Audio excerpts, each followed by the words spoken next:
Apocalipsis capítulo 20, verso 12 dice: y vi a los muertos grandes y pequeños de pie ante Dios, y los libros fueron abiertos, y otro libro fue abierto, el cual es el libro de la vida, y fueron juzgados los muertos por las cosas que estaban escritas en los libros, según sus obras.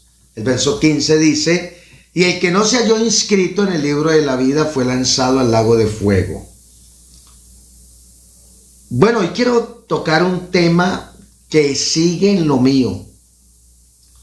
A mí me apasiona hablar de las familias. Me encanta. Y el tema para este día es intercediendo por nuestras familias. De hecho, en pandemia implementamos un programa, unos en vivos todos los días desde las 5 de la mañana con esta temática, pues porque la situación ameritaba. No es que ahora no amerite, sino que ahora al entrar a la presencialidad, pues nos queda difícil por tanto viaje, tanto compromiso en las cárceles de Colombia, en un lugar, en otro, es muy complicado. Este tema, intercediendo por las familias, tiene mucha relación con el de la vez pasada, con el tema Se Busca Uno.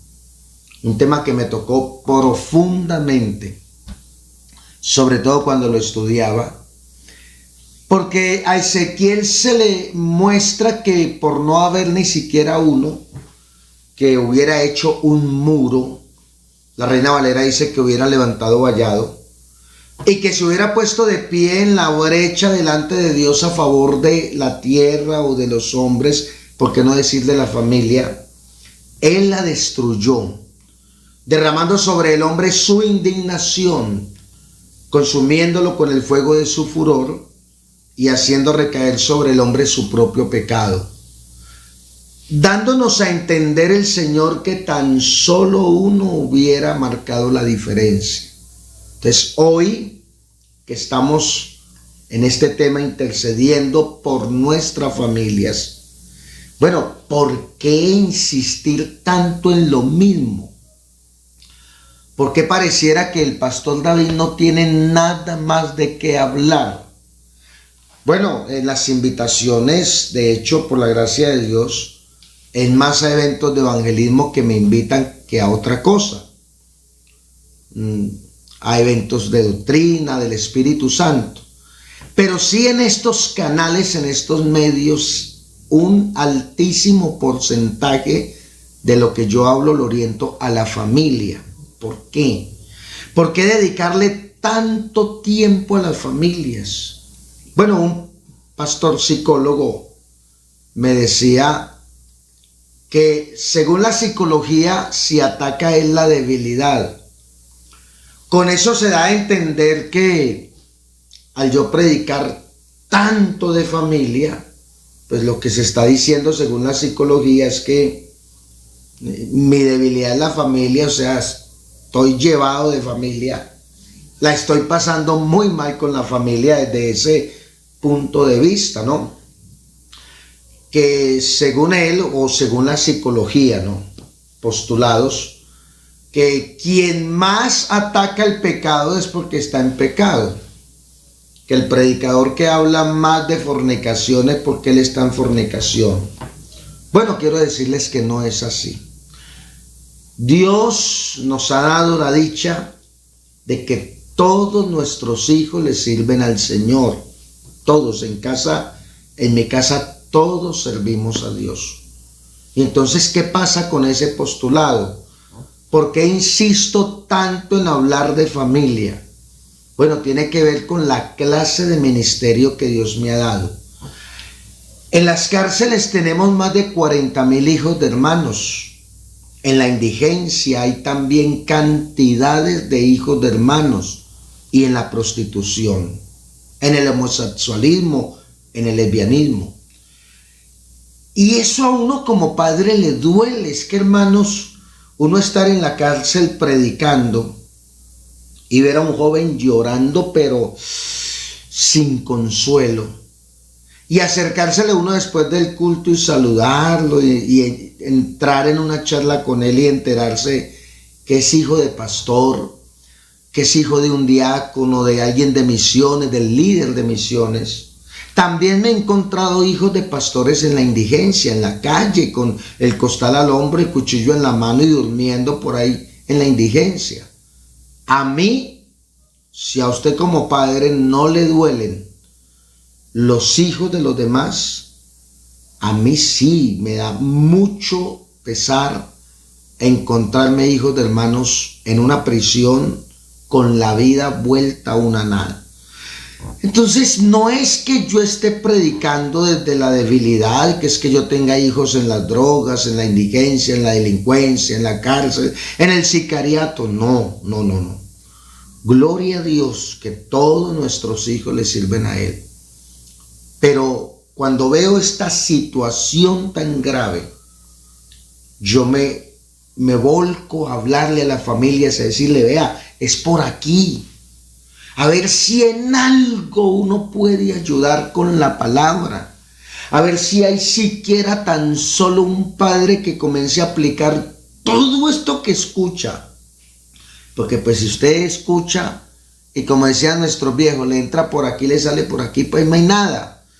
Pero hombre, si hay siquiera un padre, una madre que comience a tomar nota de los que por la gracia de Dios nos ha ido bien. Algo ha funcionado, algo tiene que haber funcionado. Obviamente la gracia de Dios primero, sino que cuando le atribuimos el éxito exclusivamente a la gracia de Dios, entonces eso nos plantea una problemática. Y entonces los hermanos que están lidiando tanto con hijos no tuvieron la gracia de Dios. La Biblia enseña que la gracia de Dios está al alcance de todos, no hay preferencias, es para todos. Entonces, aparte de la gracia de Dios, que obvio, número uno, pero algo ha funcionado en algunos hogares. ¿Por qué no aprender de ellos? ¿Por qué no aprender de los padres que les ha funcionado la manera de criar? A ver qué podemos aplicar en casa y mejorar la convivencia, mejorar las relaciones con los hijos, pedir perdón, como tanto les insisto que a los hijos hay que pedirles perdón si es necesario, a la esposa, al esposo, que hay que negociar si toca negociar. ¿Por qué dedicarle tanto tiempo a las familias? ¿Por qué escuchamos una y otra vez sobre la importancia de interceder por nuestras familias? Vea, porque lo más importante, sin decir que otras cosas que voy a mencionar no sean importantes, porque lo son, pero lo más importante por encima de riqueza, de bienes, de propiedades, de ahorros, de lujos, de fincas, haciendas, centros comerciales, en almacenes de cadena, lo que llaman libertad financiera, lo más importante por encima de todo eso es la familia, es la salvación. Sin decir que lo demás no. Que no sea importante libertad financiera, que no sea importante tener las cosas que como humanos quisiéramos tener y disfrutar de esta vida. Yo un día me prometí a mí mismo que jamás volvería a romantizar la pobreza. La pobreza no tiene nada de bueno para estarla romantizando. No, ¿cómo es posible que mientras el impío disfruta de las cosas buenas de la vida, uno por estar romantizando la pobreza pase tantas penurias? Entonces la pobreza no se romantiza, pero por encima de riquezas, de libertad financiera, de fincas, de propiedades, de carros y de cosas, la familia es lo más importante después de la salvación. O sea, Dios, salvación, familia. Por eso, más que orar por plata, más que orar por riquezas, más que orar por comodidades, bendiciones materiales, seculares y por libertad financiera, entre otras, sin decir, vuelvo y les digo que eso no sea importante, la salvación y el bienestar espiritual de nuestra familia deben ser prioridad. Si estoy diciendo que deben ser prioridad, quiere decir que lo otro también podemos pensar en un proyecto de vida. Uno ver un ministro, ¿conoce usted algún pastor que haya dedicado 40, 50 años al ministerio, que ya no esté, que hizo uso de buen retiro para vivir en desgracia económica, en necesidad. No. ¿Qué pasó? De pronto se fracasó en el proyecto de vida. Así que podemos pensar en un proyecto de vida. No es pecado desear tener una casa, no es pecado desear tener un buen carro, no es pecado desear tener alguna propiedad. Pero nunca pongamos la familia por debajo de esos anhelos y proyectos de vida. Yo creo que el primer proyecto de vida nuestro es tener una familia que agrade a Dios, temerosa de Dios. En Mateo capítulo 16, verso 26 dice, porque ¿qué aprovechará al hombre si ganare todo el mundo y perdiere su alma? Mire cómo la salvación es más importante. Pero si me permiten parafrasear esta pregunta y decir, ¿qué aprovechará el padre si ganare todo el mundo? Tenemos padres económicamente hablando riquísimos. Tenemos padres con todas las comodidades que muchos quisiéramos o quisieran tener.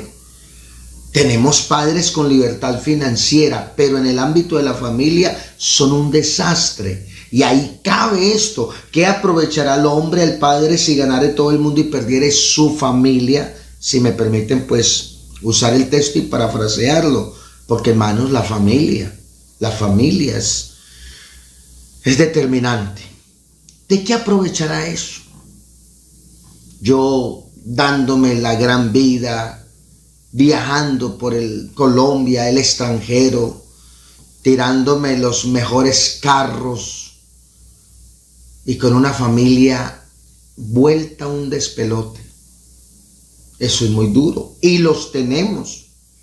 Tengo conocidos de la iglesia con unas economías que, por Dios, pero hijos en la indigencia, hijos en la cárcel, hijos sicarios, hijos en la guerrilla, hijos en grupos paramilitares, hijos de hermanos nuestros con tremendas economías.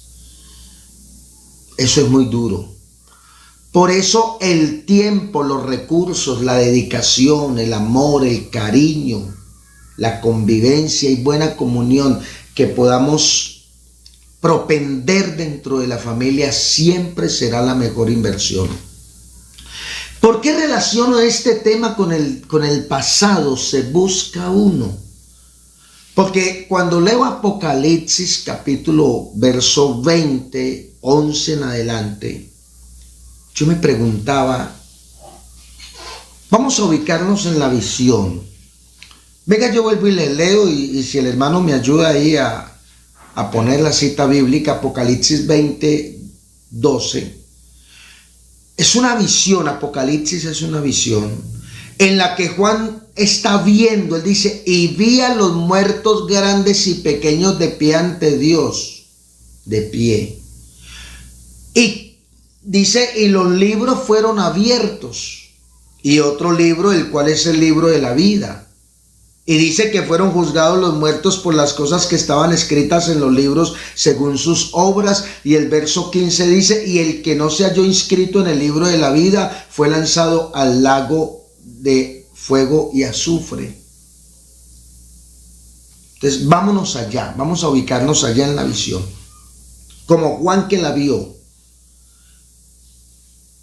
Entonces la pregunta es, ¿cuántos de esos muertos que ve Juan de pie ante el gran trono blanco serán hijos de hermanos? Porque los van a ver. Cualquier cantidad de hijos de hermanos tendrán que pararse frente al gran trono para despertar a la horrible realidad que sus nombres no están inscritos en el libro de la vida y que no les espera más que un fuego eterno. Por un lado, algunos que se apartaron del Señor, que fueron criados en la iglesia, presentados en un hogar cristiano, que se oró por ellos, que pasaron la preadolescencia, adolescencia en la iglesia, que se hicieron bautizar, que recibieron el Espíritu Santo, que alcanzaron a servir, a predicar incluso o a ejecutar un instrumento, pero un suceso, algo pasó y se apartaron y murieron apartados. Y por otro lado, los que nunca quisieron entregar la vida al Señor, porque tenemos jóvenes que al llegar a la adolescencia se rebelan, además desafían a los padres, le dicen a los padres, vea, si quiere me garrote, pero yo no vuelvo a esa iglesia, máteme si quiere. Yo he sido testigo de esa clase de argumentos, máteme si quiere, pero yo no vuelvo. Jóvenes que odian el evangelio como en un tiempo yo lo odié, que fui criado en la iglesia, como en un tiempo lo detesté el evangelio. Entonces, ¿cuántos de esos muchachos tendrán que pararse enfrente al gran trono, al que juzga en él? Me pregunto, estos que ve Juan ante el gran trono blanco próximos a ser condenados, entre los cuales es obvio que habrán hijos de hermanos, habrán tenido siquiera uno que hubiera intercedido por ellos, que clamara, que suplicara por su salvación o porque volvieran al Señor. Habrán tenido siquiera uno. Recuerden que en el tema antepasado, donde prediqué sobre el peor pecado de Elí, les decía que el peor pecado de Elí no fue ser alcahueta, permisivo, permitir que sus hijos fornicaran, fueran profanos, sacrílegos, mentirosos, blasfemos, abusadores de la autoridad. Que el peor pecado de Elí fue no haber intercedido por sus hijos. Fue esa reacción tan mezquina frente al juicio de Dios. Dios le dice que viene un juicio terrible de aniquilamiento sobre su familia y lo que responde es, el Señor es haga lo que bien le parezca. ¿Será que van a ver Elís? ¿Será que hijos de estos hermanos? ¿Será que muchachos de esos que se paren frente al gran trono, que murieron descarriados o que murieron inconversos, fueron hijos de los Elíes de hoy, que no están dispuestos a interceder ni siquiera por sus propios hijos? Porque en serio, que hay padres que no oran ni por los propios. Lo peor es que a la altura de la visión mostrada a Juan, ya no hay nada que hacer, nada. Padre de familia, ya no hay nada que hacer. La Biblia no vende la idea que al que muere sin Cristo es posible salvarlo con misas, responsos, intercesiones. No, Señor. Lo que la Biblia dice es que el que murió selló su destino eterno. O se salvó o se condenó. Ahí no hay nada que hacer. Es más, ahorita les voy a explicar algo de Apocalipsis 20 y verá que prueba contundentemente esto. Les decía también en el tema de Elí, que el Señor dentro de las sentencias que da dice, jura él por su palabra, que la iniquidad de la casa de Elí, porque le llama iniquidad es un pecado repetitivo, empedernido, premeditado, ya es un pecado arraigado. Dice, la iniquidad de la casa de Elí no será expiada jamás, ni con sacrificios, ni con holocaustos. Pero les decía, pero no dijo nada de la intercesión, no que la intercesión tenga ese poder, sino que la intercesión sí mueve el corazón de Dios en favor, como pasó con los de Nínive. Dios le mandó a decir a Nínive que los iba a destruir, pero ante ese ayuno, Dios retrajo el juicio. Tremendo. El mensaje a los ninivitas ni siquiera era un mensaje de arrepentimiento, No era una invitación a que se arrepintieran. Dentro de 40 días Nínive será destruida, pero si se arrepienten Dios los perdona. Nínives, ninivitas, os aconsejo, os exhorto a que se reconcilien con Dios, a que se arrepientan de su pecado y se vuelvan del mal que han hecho. No, el mensaje era, van a ser destruidos. Pero ante ese arrepentimiento Dios los perdonó. Ante un clamor, porque toda la ciudad entró en un clamor, en un ruego de intercesión, todos por todos, el rey por el pueblo por el rey, los padres por los hijos por los padres, y hasta los animales los pusieron a que no consumieran alimentos. La intercesión por nuestras familias es aquí, es ahora, es hoy. El mundo religioso la hace ya muerto. Si hoy muere una persona religiosa, el líder religioso lo presenta como alguien que descansó en la paz del Señor. Él dice, hermanos, el alma de fulano descansó en la paz del Señor, y con todo y eso, a partir del otro día, están intercediendo por él, están rogando, están clamando, dale, Señor, el descanso eterno y brille para él la luz perpetua. O sea que el mismo rezo está diciendo que ni ha descansado y que está en tinieblas.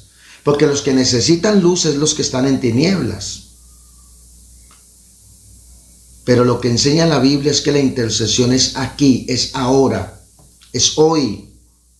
De hecho, el libro de la vida no se abrirá para ver si por ventura alguna alguno de ellos fuese hallado en él. No. El libro de la vida se va a abrir ante esos muertos que están de pie, para que les quede constancia que por no haber recibido al Señor, o que por no haberse reconciliado, o que por haberse apartado de Él, se perdieron la oportunidad de haber sido salvos y resucitados en la primera resurrección. Porque recuerde que estos son los resucitados de la segunda resurrección, y la Biblia es categóricamente estricta en decir que para los de la segunda resurrección no hay nada que hacer. Entonces el libro se abre es para conciencia, no para buscarlo. Hey, ¿cómo te llamas tú? Hey, ¿cómo te llamas tú? Ah, yo me llamo José. Hey, yo me llamo Jairo. Yo me llamo David. Venga, yo lo busco. No. Señores, ninguno de ustedes está aquí. Así de sencillo. Ninguno de ustedes está en el libro de la vida. Por eso Juan describe, mira, leámoslo, Apocalipsis 20:12. Mira lo que dice Juan: y vi a los muertos, grandes y pequeños, de pie ante Dios. Pero no dice pues que están muertos. ¿Y es que acaso los muertos se pueden poner de pie? ¿Acaso un muerto se puede parar por sí solo de la tumba? No. Juan les da el estatus de muertos porque esa es la triste realidad del que muere sin Cristo. El que muere sin Cristo un día resucitará para muerte eterna. Por eso Juan les da el estatus, los llama muertos. En realidad son personas que resucitaron. El problema es que resucitaron no en la primera resurrección, sino en la segunda. Para eso no hay nada que hacer. La Biblia dice bienaventurados, no recuerdo la base bíblica, de pronto mi hermano me ayude. Bienaventurados los que resuciten en la primera resurrección, porque los de la segunda resurrección ya no tienen parte, ya no hay nada que hacer. Entonces Juan los llama como muertos. En realidad son gente que resucitó para escuchar su sentencia eterna. Estos muertos que están frente al gran trono blanco son muertos de la segunda resurrección, porque los muertos en Cristo resucitarán primero. Esto es gente que murió sin Cristo, murió en pecado, murió sin reconciliarse, murió descarriada.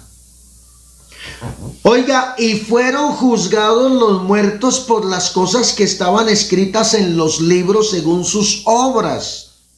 Según la entidad que lleva el censo mundial, según ellos, por la tierra han pasado más de 100.000 millones de habitantes. Y aquí está diciendo que cada obra está quedando registrada. La pregunta es, ¿Qué biblioteca puede albergar las obras de más de 100.000 millones de habitantes? ¿Dónde encontramos una biblioteca con esa capacidad, con ese potencial? Entonces, más que Juan estar hablando de una biblioteca de libros como este libro que tengo acá, más que eso, las conciencias. Esos son los libros abiertos. Porque como Dios sabe, dice que desde que se hicieron las excusas, todo el mundo queda bien. Ese día, esos muertos querrán echar mano de cuanta excusa se les ocurra.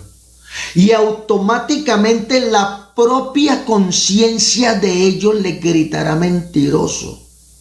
Por ejemplo, si aquí hay algún hermano descarriado, yo le digo hermano porque para mí no dejan de ser hermanos. Si un descarriado está escuchando esto, si un amigo está escuchando esto, si un hijo de hermanos no convertido, no bautizado está escuchando esto, vea, no mueras sin Cristo, por favor recibe a Cristo.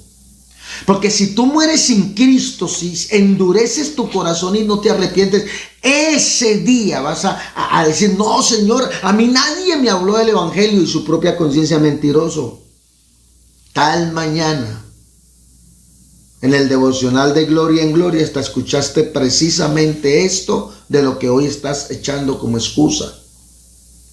Entonces dice que fueron juzgados los muertos por las cosas que están escritas en los libros según sus obras. Cada pecado, cada fornicación, cada adulterio, cada improperio, cada grosería, cada mal pensamiento, cada adulterio, cada hechicería, cada blasfemia, cada idolatría, cada mentira, cada insulto está quedando registrado en ese libro llamado tu conciencia, tu memoria. A veces que es que tiene Alzheimer. No, en la resurrección no van a haber Alzheimer. Allá no va a haber gente con Alzheimer. En la resurrección la gente resucitará con una mente lúcida para recordar todo. Pero Juan los llama muertos porque, hermano, vea, créame, ojalá no lo tome a mal. Voy a hablarlo en supuesto, permítame decirlo en supuesto. Uno resucitar para pararse frente al gran trono blanco y escuchar su sentencia de condenación eterna, mejor le hubiera no resucitar, fuera no resucitar. Sería mejor, pero como eso no depende de uno, el Señor llamará a todos a resurrección, solo que los muertos en Cristo resucitarán primero y los que mueren sin Cristo en la segunda resurrección. Y aquí viene lo más duro de todo. Y el que no se halló inscrito, si estos son de la segunda resurrección, si Juan los ve muertos, si Juan dice que van a ser juzgados, hermanos, el cristiano no va a ser juzgado. Ya nuestros pecados fueron juzgados en la cruz de Cristo. El día que nos arrepentimos, fuimos declarados inocentes siendo culpables. El cristiano fue juzgado. La Biblia dice que ahora pues ninguna condenación hay para los que están en Cristo Jesús. El cristiano lo que debe de hacer es amar la venida del Señor, cuidar su santidad, su salvación, pero no hay condenación para nosotros. El cristiano sí va a estar frente a algo que se llama el tribunal de Cristo. Sí va a haber un tribunal de Cristo, un tribunal de juicio, pero no va a ser un juicio sobre pecados del cristiano, sino que es para las obras, para dar los galardones, para entregar las recompensas. O sea, que no es un juicio sobre conducta, sobre pecados, sino sobre el servicio. Ante Él compareceremos todos, pero eso es en el cielo. Eso ya es allá, hermanos. El que resucite en la primera resurrección no debe temerle a nada. El solo hecho de resucitar en la primera resurrección, eso es más que suficiente. Ya está salvo, porque los muertos en Cristo resucitarán primero. Luego nosotros, los que quedamos, dice el apóstol, saldremos a recibir juntamente con ellos, con los muertos en Cristo, al Señor en la nube para estar siempre con Él. ¿A qué le tiene que temer a alguien que muere en Cristo? Pero igual, el que resucite en la segunda resurrección, no hay nada que hacer por él. Nada. No hay nada. Entonces, el que no se halló inscrito en el libro de la vida fue lanzado al lago de fuego. Estoy poniendo el foco de atención en los hijos de hermanos. En hijos de hermanos apartados, en hijos de hermanos que nunca se reconciliaron, en hijos de hermanos que nunca le entregaron la vida al Señor, para preguntar, ¿habrán tenido un intercesor? ¿Habrán tenido un padre, una madre que hubiese ayunado, llorado, gemido, clamado, rogado por ellos?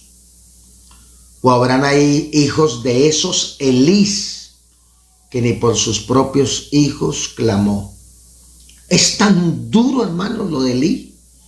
Mire, los sumos sacerdotes tenían muchas funciones.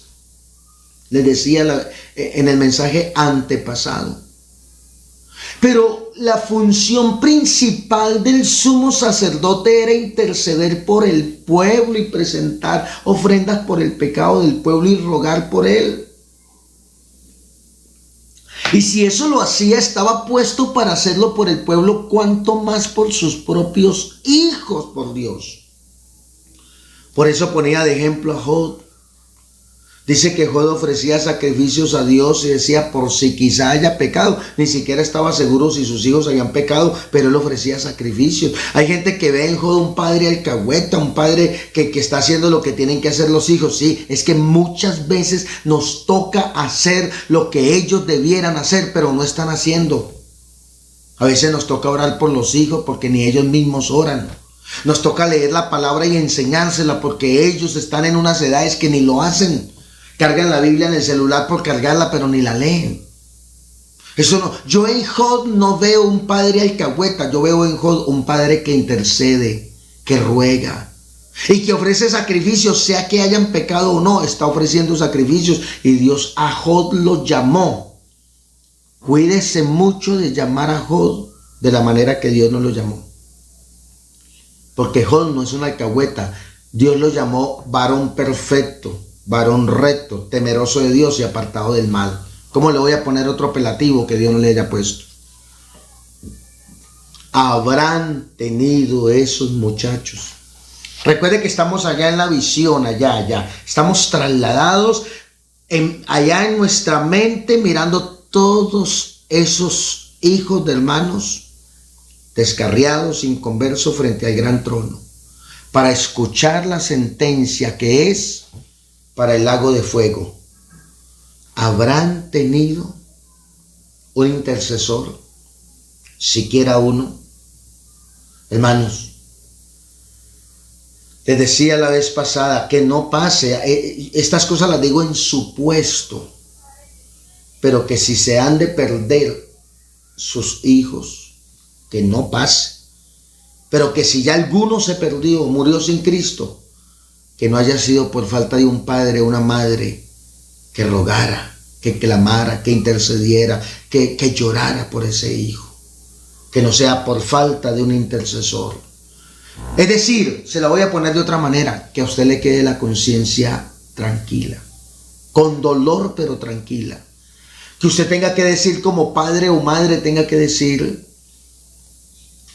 mi hijo se fue sin Cristo, pero hice todo lo que pude. Lo lloré, oré por él, intercedí, le enseñé, le di buen ejemplo. Y aún así el muchacho se obstinó en pecar y en rebeldía y murió así. Pero usted dice, hice todo lo que pude. Pero Elí,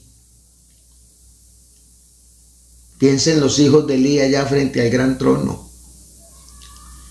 Y el mismo Elí, el Señor es haga lo que quiera, problema de él, que haga lo que se le antoje. No, esa no es la actitud de un padre, no debe ser la actitud. Lo negativo de la visión es que a esa altura de su cumplimiento, escúchelo una vez más, se lo repito, no hay nada que hacer, nada. Los que resuciten en la segunda resurrección, no hay poder humano, ni divino, ni celestial que los salve ya. Sellaron su destino eterno cuando murieron sin Cristo. Lo positivo es que es una visión futurista. Es decir, todavía no ha llegado. Todavía no están frente al gran trono del juicio. Lo que quiere decir que nosotros todavía podemos interceder, rogar, llorar, clamar por los nuestros. Sean inconversos o estén apartados, no importa que estén en las drogas, no importa que esté revolcándose en la calle, no importa que esté comiendo de la basura. Si aún respira, hay esperanza. La Biblia dice: es mejor perro vivo que león muerto. Y ese es el siguiente tema. Como perros pero vivos. Eso es mejor. Entonces no importa dónde esté su hijo, que es jefe de una bandola, que es un sicario, que es un guerrillo, que es un paramilitar, que está en la prostitución, que está en los vicios, que es un jíbaro, que es un indigente, que está en la cárcel. Si aún respira, sigue clamando. Sigamos clamando. Si aún respira, siga sacando esos días de ayuno. En la iglesia suelen haber días de ayuno. Redime un día de ayuno en la familia. Si realmente, hermano, si es que realmente no puede, porque entre semana no puede, porque es que pasa, está un domingo, está un sábado, 3, 4 horas en la noche, levántate en la madrugada. O sea, redime tiempo para, sea intenso con Dios en favor de tus hijos. Sí funciona. Yo le he dicho muchas veces, todos, a excepción de mi hermana mayor, todos nosotros nos abrimos del Señor. Yo odiaba el evangelio. Y hace poco bautizamos una de nuestras hermanitas mayores, 53 años, hace poco la bautizaron. Otra de las hermanas menores fue bautizada hace como 3 años, antes de pandemia. Muchos la conocen. Diana Marulanda es conocida por eso de prédicas pentecostales. Fue bautizada, 25 años creo que duró sin el Señor, apartada, y la bautizamos. Así que no nos digan que no funciona, porque sí funciona. Y qué bueno levantar un ejército. Ojalá podamos levantar un ejército de intercesores, pero que esa no sea la excusa para no hacerlo, con el cuento que no tengo quien me ayude, que mi esposo no me sirve, que mi esposa no me sirve, que estoy sola, que estoy solo. No es excusa. El Señor buscó siquiera uno. Si le tocó solo, hágale solo. Si le tocó sola, hágale sola. Que humanamente estaremos solos, pero Dios está con nosotros e intercede por nosotros. Qué bueno. Vuelvo y digo, qué bueno tener un grupo, un ejemplo en Telegram, tener 200,000, 500,000 intercesores. Qué bueno. Pero si nos toca solo, entonces nos vamos a echar a morir, no vamos a orar. Si en la Biblia hemos visto cantidad de hombres solitos, Ana solita orando por su situación. David, ¿cuántas oraciones hacía David solito? Digámosle al Señor que aquí estamos dispuestos a dar la pelea por nuestros muchachos. Vuelvo y le digo, según el psicólogo, se ataca la debilidad. Eso diría que mi familia está en lo peor. No, no es así. No lo estoy. Si le dedico tanto tiempo a la familia, no es desde mi fracaso, porque Dios ha sido muy maravilloso. Nos ha dado herramientas, nos ha dado sabiduría, nos ha dado gracia, nos ha dado autoridad con los hijos. Nos ha enseñado cómo. Pero sí lo digo desde el dolor de ver tantos padres llorar a sus hijos. Y peor, unos que ya tienen hijos que murieron sin Cristo. Ay, hermanos, eso es, vea, una de las tristezas más enormes que yo creo que pueda sufrir una persona con conciencia del juicio eterno es que un hijo parta la eternidad sin Cristo. Hasta hay gente que la mentira les trae felicidad. En eso echan mejor los amigos, porque como les han vendido la idea que sí, no es que puede ser el más malo.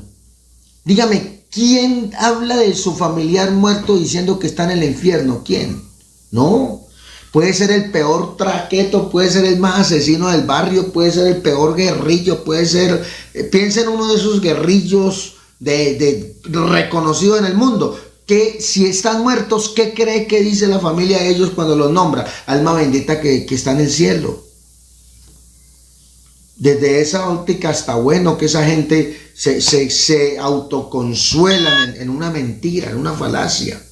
Pero nosotros, los que conocemos la Biblia, que sabemos que la cosa es otra, que sabemos que el que se muere sin Cristo no hay nada que hacer, y que el que muere con Cristo nada le arrebatará su salvación, quedó sellado su destino eterno. Para nosotros, una de las peores agonías y tristezas de un padre es enterrar un hijo a sabiendas que murió sin Cristo. Pero para los que tienen sus hijos vivos, sin importar dónde estén. Ojo, y tenemos el otro extremo. Ya voy a terminar. Porque a mí hay hermanas madres que me escriben por WhatsApp, me dicen: hermano David, yo escuchándolo a usted, mi caso es diferente, me dicen. Mis hijos no son drogadictos, mis hijos no están en la cárcel, yo no tengo hijos sicarios, no tengo hijos en la guerrilla, no tengo hijos en la indigencia, no tengo hijos paramilitares, no tengo hijos traquetos, así me dicen. Porque como mucha gente sabe que yo hablo así de una manera tan escueta, me hablan así. Me dicen: hermano David, lo mío es diferente. Tengo 5, 6 hijos y todos son profesionales, magísteres, con grados, con posgrados. Tengo médicos, tengo ingenieros, tengo arquitectos, tengo abogados, tengo hijos en Estados Unidos, tengo hijos en Europa, tengo hijos con mucha riqueza, hermano David, pero de Dios no quieren nada. Igual, tanto ese arquitecto y tanto ese magíster como el que duerme en la calle arropado con cartones o periódicos y muere sin Cristo se condena.